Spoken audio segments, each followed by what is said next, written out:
coming up. This event, honestly, is super special to us because it shows us that we are not just, saying Happy Earth Day. We're actually doing things that help promote it. And I want to give a special shout out to Mr. Bidwell.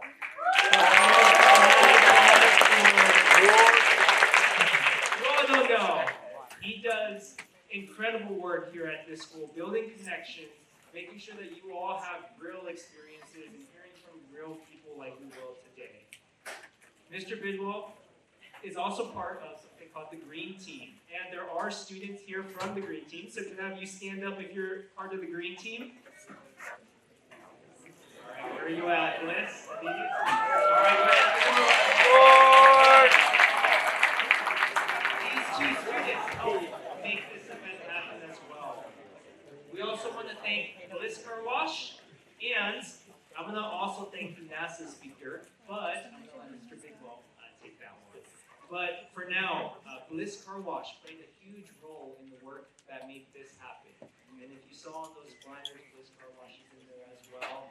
And it's a huge undertaking to get NASA to give you this experience.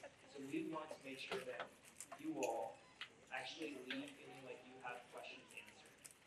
So here's what I would like you all to do before we get started. Turn and talk to your neighbor for about 15 seconds. And think of one question that you would like to ask the NASA speaker. So think about it for a second.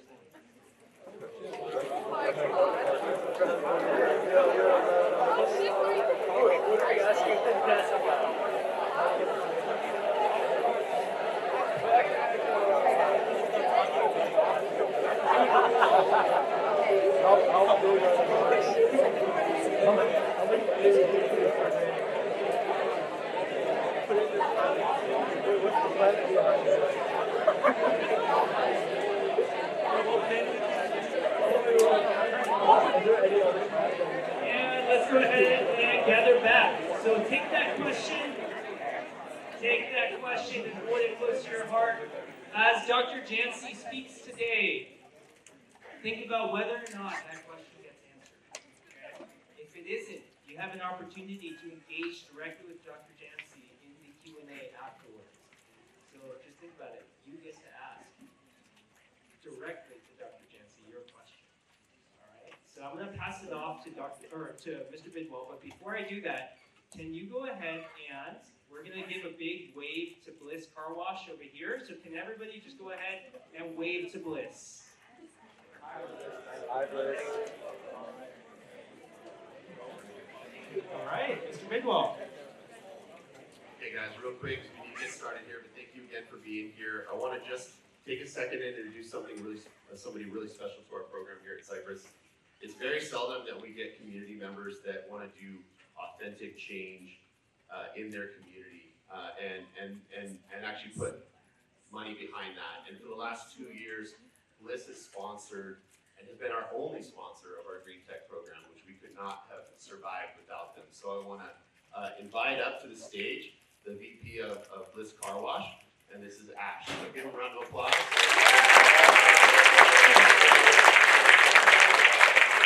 Hey guys, good morning.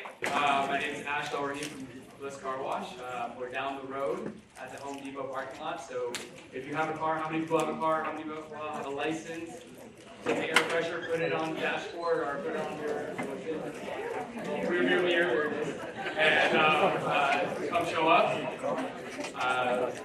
So we're really excited to host this event. We have an amazing speaker from SciArt, Dr. Jancy McPhee. And the most amazing part about what Jancy is doing is she's bringing in not only science, but art.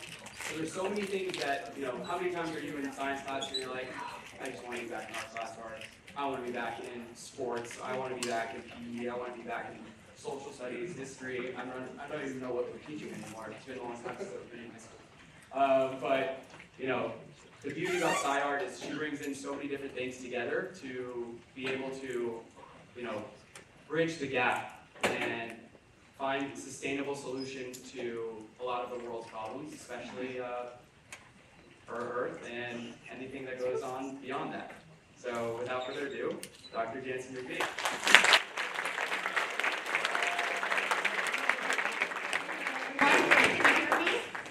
So thank you so much for coming here. It's a pleasure to chat with you guys.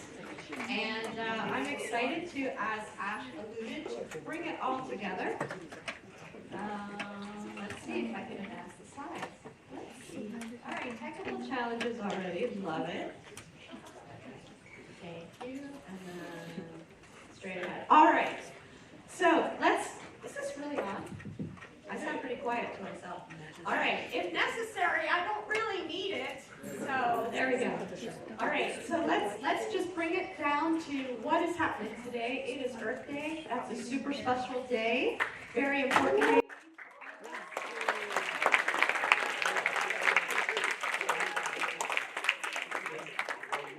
For bringing us all together on this special day, and I also really want to thank all the faculty and staff at Cypress High School and all of you guys for taking the time for bringing everything together. It's a really interesting tagline this year for Earth Day, our power, our planet, and we're going to bring that back around at the end of today's discussion and question and answer. And the key aspect of Earth Day is looking at having a sustainable Earth and getting back to what is actually naturally Earth's healthy condition. So without further ado, let me tell you who the heck I am. Let's start right there. So nice to meet you. I'm Jancy, and I'll just do that thing where I talk about my life when I was just a young person. But it's all going to be relevant. So I started out, I actually grew up in a humanities home. My mom was really big on literature and visual art, but I was also a keen observer of nature. I was a scientist at heart. I loved watching the environment around me, and I had amazing teachers in my public school. Never undermine the impact of amazing teachers. Your education will come back and support you later. And all of my hobbies were music and theater. So that's kind of been an important seed to start off with, to talk about some of the things we're talking about today. And I do continue doing music and theater when I have time, even as an adult. So the interesting thing is this kind of like diverse exposure I had of studying the sciences, but also engaging in the arts as a high school student put me in kind of a quandary when it came time to go to college. I didn't know what I wanted to be when I grew up, because if I made one choice, took one path, I felt like it might shut down another path. So how many of all of you here are still not 100% sure what you want to be when you grow up? Am I the only one? Okay, great. So there's hope for us, I promise. And you just never know where that life journey is going to take you. But what I did was I tried to combine my experience in the sciences and my interests as best I could. So I actually went to school and became a neuroscientist. And that is basically the biology of how you think, create, have emotions, and move. And that seemed to me a good synthesis of science and technology and engineering and my love of the arts. And so I actually became a professional neuroscientist, a cellular and molecular neuroscientist. And my job was to understand the structure of molecules in the nervous system and how that encodes their function. And I did laboratory work for 17 years. And then I had the opportunity to become a space life scientist. And interestingly, I was immediately put in a position that was not typical for a scientist. I became a science strategist, and my job was to understand how to best weave a plan to help us to protect humans, make sure they're healthy and able to perform on future exploration missions, and then all the partnerships across the world and crossing into the commercial industry to enable achieving that strategy. So it was lovely work, and I learned a lot along the way. But the first thing I want to do today is I want to get you really excited about space exploration. Let's start off by asking who's already excited about space exploration. All right, excellent. So hopefully some of you already know a little bit about what we're doing in space. But for those of you who have not gotten the bug yet, let me start off by saying we do have a lot going on close to the Earth in low Earth orbit. We have an International Space Station that has been active for 25 years and has had continuous presence with astronauts. But we also have an incredible movement to return back to the moon and not just visit it briefly, but to actually live and work there for a long period of time. And what we learn living and working close on the surface of the moon and around the moon is going to tell us how to move further into the solar system, to Mars and beyond. So there's a tremendous amount of stuff. So those of you who already have a space bug, great career opportunities for you ahead. And those of you who haven't gotten it yet, perhaps you'll have it by the end of today. So let's talk a little bit again about what's happening in low Earth orbit. We have this International Space Station that I mentioned. But that space station is going to go away in 2030. And there is a great movement of others moving into doing space exploration and working and living in space from a lot of other companies. And so you guys have probably heard of SpaceX and maybe VAST, since they're practically in your backyard. And companies like that are learning how to do short-term orbiting around the Earth and bringing up astronauts who are not professional space agency astronauts. And there are also other companies that are building new space stations to replace the International Space Station. But now I want to tell you a little bit about Artemis. Artemis is our new moon mission. And it's super amazing. How many of you know that we just had a human moon mission? Anyone, please? Oh, thank goodness. I'm so glad that you're aware that Artemis 2 just came back 11 days ago. And what's really interesting about Artemis is how it is not only equally exciting to Apollo, which I know none of you remember, but it's equally exciting, but it is different. And one of the ways in which it's different is that different kinds of people are now going to the moon. So that is one of the key things. This is the Artemis 2 crew. There's an international partner on there, and there's a woman, and that is new. One of the other things that's really, at least exciting to me, is that the new moon missions are extremely international. You can see here, these are all countries that have signed something called the Artemis Accords. The idea of the Artemis Accords is to work peacefully, transparently, and sustainably in space together as the human race. And one of the reasons I love this slide is that every time I show it, it's out of date. We just had another country sign up on Monday. So this is working together for the future of human space exploration. It's a huge focus for our lunar missions. We're also going to do a ton of science, engineering, technology development as well.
talk so much about in situ resource utilization is that besides creating these systems that are successful closed systems for environmental life support, we also want to figure out how to use what is available for us right there.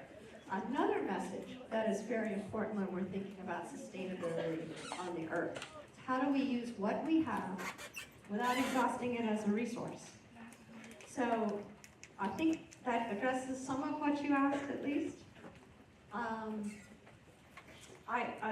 will go ahead and expand one step further. I get asked to talk abroad frequently to often classes of high school students in other countries, and they all think that their only opportunity is to get a job at NASA.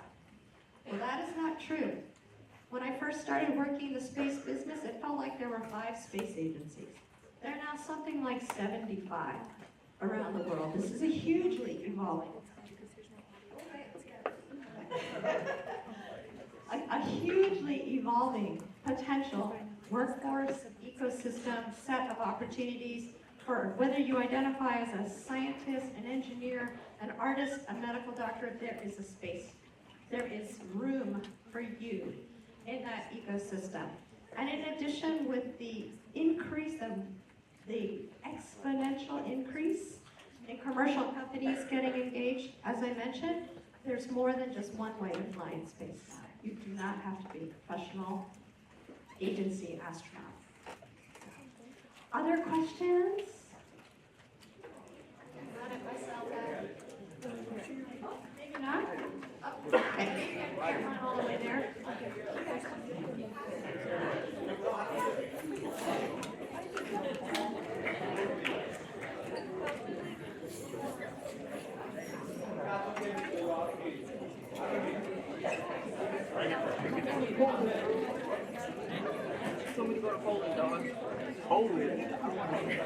So I saw something online, and I was wondering, when the rockets are being launched, does it leave like a chemical trail?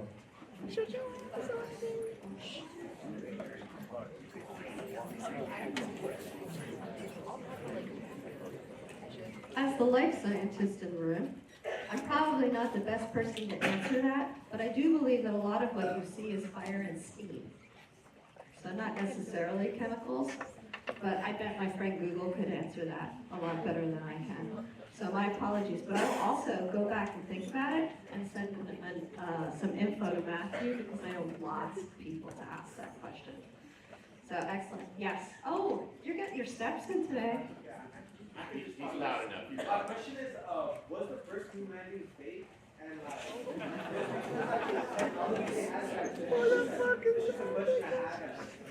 So you're asking whether the first moon landing was fake? yes. Having had the opportunity to pet the moon rocks myself, I can tell you it was not fake.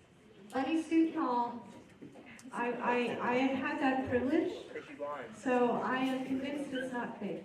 So was the first time we brought like moon rocks to Earth, was that the first time we made like the Earth heavier? Don't you laugh at him, guys. It is actually very interesting that cosmic dust falls from space and continues to land on the Earth and make it grow. So the answer to your question is no. Space is landing on the Earth all the time, and I have a lot of colleagues who are very interested in the rocks, in collecting the rocks that come from space, and one of the best ways to know that a rock came from space is to go to Antarctica, because it's all ice and snow, and if you find a black rock there, it came from space. It did not come from Earth. So fascinating question. No question is stupid. Thank you so much. Oh, looks like you must ask another one. Sorry, I'm curious. Why is it like it took us 20 years to finally not land on the moon, but like orbit it? Why did it take like that? Why did it take us 20 years to what? To like finally go back To go back. It's $1 million question, isn't it? So a lot has happened, a lot we need to learn during it actually it's 50 years. So we haven't been back there for 50 years. And the ambitious plan, as you saw, is to really live and work start there. There's a lot of technology that needed to be improved to sustain a more challenging mission profile. So that's one reason. The other thing is all those other things. I told you when I showed you that picture of Mars, it's not just the science and technology, it's having the support and the finances and a plan. Everything depends on what the plan is. How challenging the mission is going to be depends very much on the plan. So all of those ducks needed to get in a row, and we needed to have the right workforce to execute it. So I'm going to keep bringing this back to all y'all. Sorry, I have been living in Texas. And say that future is in your hands. So if you want to keep this going sustainably and not take another 50 years, it's up to you guys. Next question.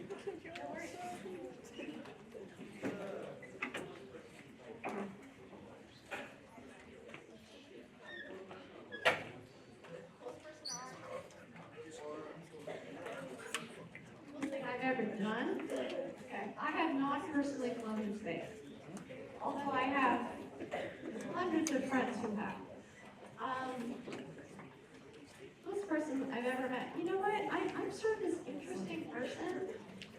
I don't get starstruck. So, even if I meet somebody really high up there in the government, or, I mean, maybe you guys have heard of Skrillex.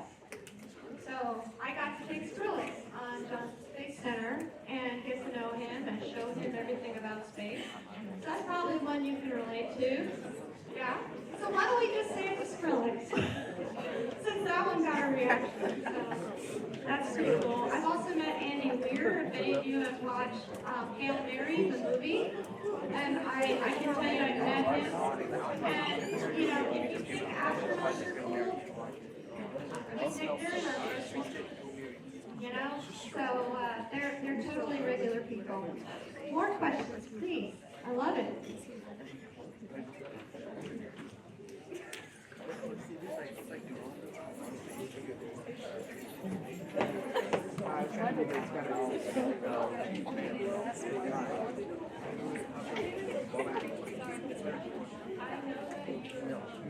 I know that you were speaking about, Mars. So I was just wondering, based off this research, was there any, evidence that human life could thrive and survive on other planets? Okay, let me see if I can say that back to you. I can't quite hear it. Is there any evidence that we can survive on other planets or our planet? On other planets. On other planets.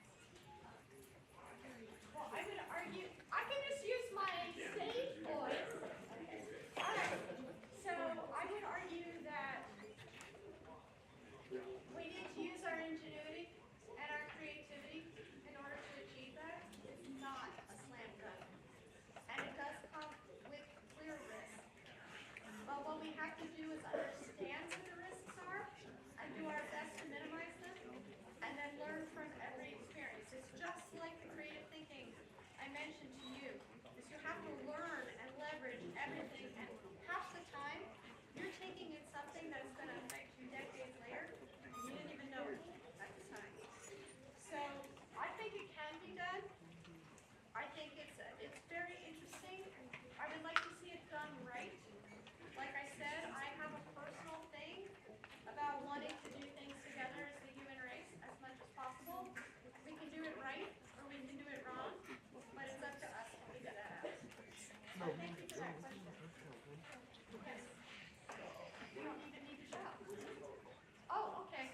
So I was an undergraduate at Cornell University, and I have a degree in neurobiology and behavior from Cornell University, and I have a PhD in biophysics from Brandeis University, which is a small university outside of Boston. And then I did training never ends for scientists.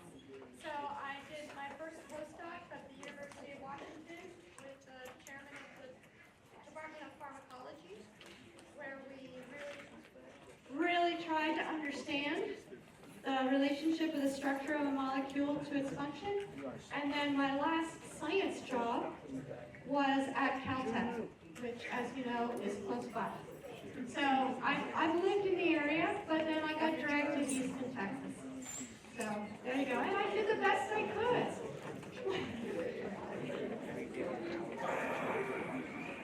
Yes, of course. You just look me up. LinkedIn is a great way to find me. Yes. It would take like 2 to 3 years to get to Mars. Does space food expire? Yes. Okay, so I mentioned that everybody thinks it's the radiation that worries me the most. It's the food, because it's going to take a tremendous amount of food. And I like to think of the International Space Station as basically a luxury hotel compared to what we're going to have en route to Mars, which is going to take 6 and 9 months to get there, unless we improve our propulsion systems. And then we'll either go down to the surface for 30 days, or we might have to stay there a whole year. So we're looking at, depending on the design reference mission and what we want to accomplish, we're looking at least a 2 to 3 year journey for that first human trip to Mars, which is what that artwork was about, by the way. And the food is a huge problem, and we may need to pre-deploy it, which means that it needs to not only last for 3 years, it might be at Mars for an extra year or two. So the stability of the food, it's about whether it will still be nutritious, whether it won't have gone bad and thus be toxic, and also whether it will still taste good. Because food is not just nutrition, it's mental health. So it could be like a whole other talk for us to talk about the details of some of this health and wellness in space. But great question. And we don't have mature enough technology beyond dehydrating food and then having kind of like the option to grow crops. Everybody says, oh, let's just 3D print food. Well, we're not there, people. Has anybody ever eaten 3D printed food? It's a little weird. All right, next.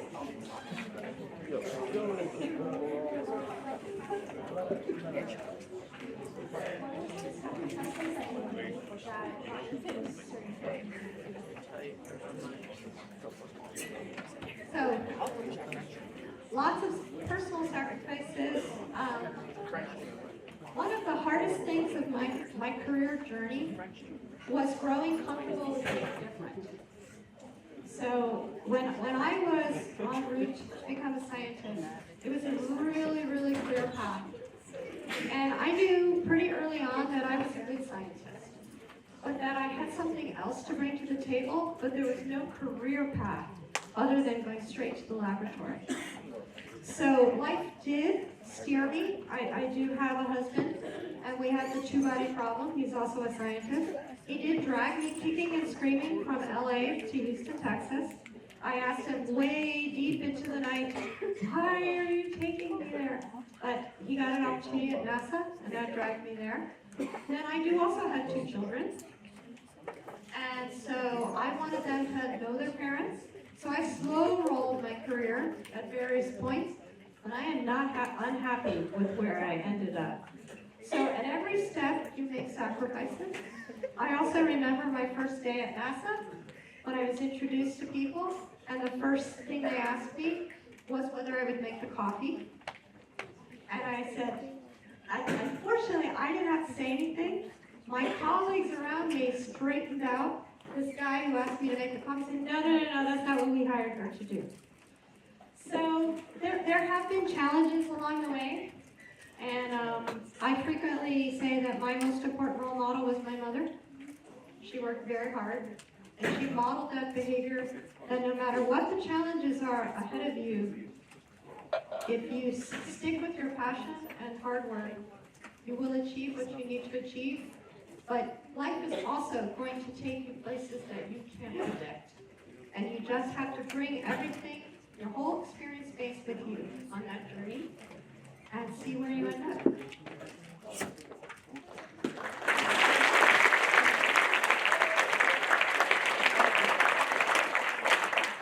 Once again, guys. Thank you for those fantastic questions. Let's give another round of applause.